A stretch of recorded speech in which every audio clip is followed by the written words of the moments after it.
Sejak perang Rusia-Ukraina pecah, dunia fokus pada medan tempur, senjata bantuan, dan serangan balik. Tapi ada satu perubahan yang luput dari radar banyak orang. Ukraina gencar membangun ulang industrinya sendiri, menjadi pusat produksi militer yang menakutkan. Ketika pasokan senjata dari negara-negara barat melambat, Kiev tidak menunggu. Mereka mempercepat lahirnya kemandirian militer nasional. Tahun 2024 menjadi titik balik.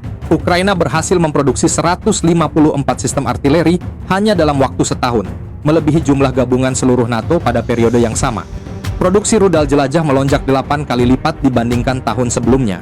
Industri pertahanan mereka kini menyerap lebih dari 300.000 tenaga kerja. Apa artinya? Ukraina tidak lagi hanya bergantung pada sekutu. Mereka sedang menciptakan ekosistem perang mereka sendiri, dan pusat dari ekosistem itu adalah drone. Ukraina kini mampu memproduksi hingga 10 juta drone per tahun, dari drone FPV rakitan hingga unit serat optik canggih yang bisa menghindari sistem penanggulangan elektronik Rusia. Bahkan mereka telah mengembangkan drone anti-drone yang secara aktif digunakan di medan perang untuk menjatuhkan pesawat pengintai dan drone tempur lawan. Menurut Kementerian Pertahanan Ukraina, lebih dari 80% serangan di medan perang kini dilakukan oleh drone. Tapi keunggulan Ukraina tidak berhenti di udara.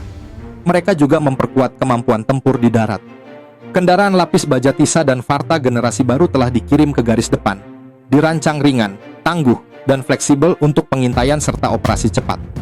Untuk pertama kalinya sejak invasi dimulai, Ukraina kini mampu memenuhi sekitar 40% dari total kebutuhan pertahanannya secara mandiri. Yang paling menarik adalah model kerjasama luar negerinya. Denmark menjadi negara pertama yang mendanai langsung perusahaan pertahanan Ukraina. Skema ini dikenal sebagai model Denmark, investasi langsung tanpa syarat politik atau kepemilikan asing. Efisien, cepat, dan memperkuat kedaulatan produksi. Eropa segera menyusul. Uni Eropa menyuntikkan dana 630 juta dolar, ditambah 190 juta dari Denmark. Perusahaan seperti KNDS, Raytheon, dan Rheinmetall mulai membuka pabrik senjata di Ukraina. Inggris memproduksi rudal LMM bersama Ukraina. Polandia, Norwegia, dan Finlandia juga terlibat aktif dalam kerjasama teknologi pertahanan. Semua ini membentuk fondasi penting, senjata yang dibuat di Ukraina, untuk Ukraina, tanpa larangan pakai, tanpa izin politik dari negara donor. Inilah kemerdekaan strategis yang sesungguhnya. Namun tantangan tetap ada. Zelensky menyebut masih ada defisit dana sebesar 1,8 miliar dolar untuk memperluas kapasitas produksi nasional. Kini, pertanyaannya bukan lagi, bisakah Ukraina bertahan?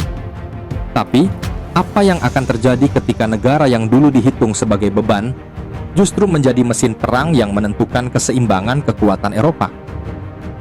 Jika Barat terus mempercayakan produksi senjatanya ke Kiev, maka hari itu akan datang.